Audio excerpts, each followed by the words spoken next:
அஸ்ஸலாமு அலைக்கும் வரஹ்மத்துல்லாஹி வபரகாத்துஹு. இன்னைக்கு நம்ம வீடியோல தாவரங்களை பத்தி தான் பார்க்க போறோம். இந்த வீடியோ உங்களுக்கு ரொம்பவே இன்ட்ரெஸ்டிங்கா இருக்கும். சோ ஸ்கிப் பண்ணாம வீடியோவை ஃபுல்லா பாருங்க. முதல்ல இத பத்தி அல்லாஹ் குர்ஆன்ல என்ன சொல்றான்னு பார்க்கலாம்.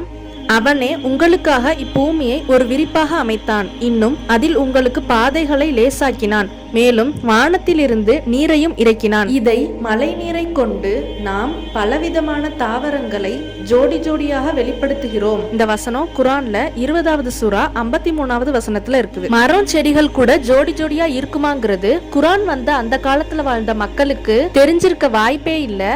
சமீபத்துல தான் தாவரங்களாலையும் இனப்பெருக்கம் பண்ண முடியுங்கிறத கண்டுபிடிச்சிருக்காங்க.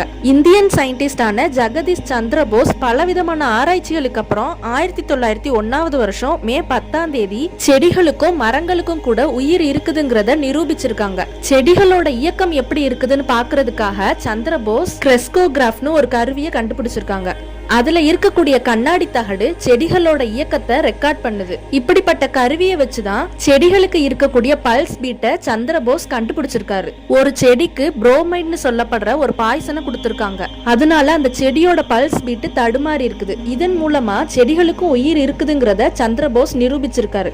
இதுக்கப்புறம் இன்னொரு டெஸ்ட் பண்றாங்க. ஒரு செடியை எடுத்து அதுக்கு பலவிதமான சூழலை கொடுக்கறாங்க. அதாவது வெப்பநிலை மாற்றம், ரசாயன மாற்றம், மின்சாரம், வாயுக்கள், ஈரப்பதம், இது மாதிரியான பலவிதமான சூழல்களை அந்த தாவரத்துக்கு கொடுத்திருக்காங்க. இதன் மூலமா தாவர செல்ல இருக்கக்கூடிய மாற்றங்களை சந்திர போஸ் ஆராய்ச்சி செஞ்சிருக்காங்க. இப்படி பலவிதமான ஆராய்ச்சிகளுக்கு அப்புறம் இந்த 20th செஞ்சுரியில தான் தாவரங்களுக்கும் உயிர் இருக்குதுங்கிறத நிரூபிச்சிருக்காங்க.